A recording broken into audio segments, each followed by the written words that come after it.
I'm on a 2016 Cadillac Escalade. This is the 2015 through the 2020, 2019. I've got a small squeak that's been driving me crazy. I've torn this panel off. It's a small rattle up inside. I saw another YouTube video of somebody driving that when they pushed on this, the rattle went away.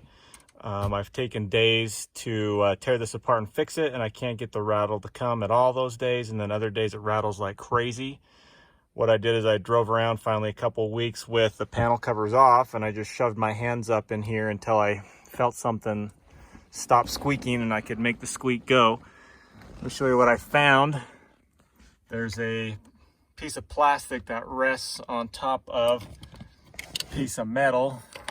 You can see clear up in here. I've sprayed a bunch of Teflon, dry Teflon lubricant, made a big old mess, didn't help at all. This plastic piece here is sitting on top of this metal piece, and there's a little plastic grommet just sitting in the top. So this rubs, I am assuming this rubs back and forth on top of the metal. So what I did, if you can see, I shoved a screw up. You can actually get an angle on this to come angle all the way up in here like that.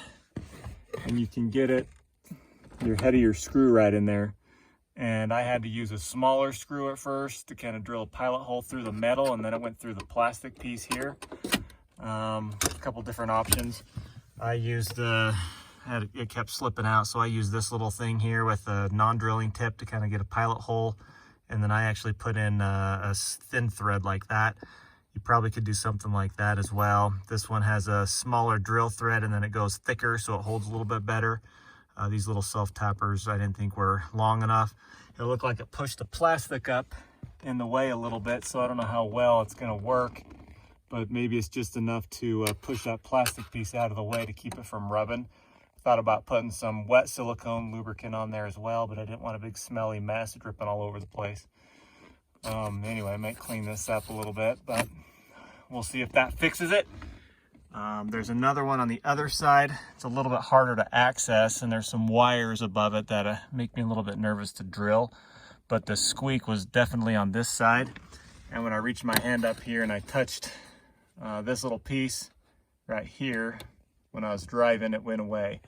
The camera isn't focusing, but anyway, that little piece there, and that's what made it stop squeaking. Anyway, we'll see if that fixes it. I'll probably put it back halfway back together and drive it around for a couple weeks, see if it still bugs me.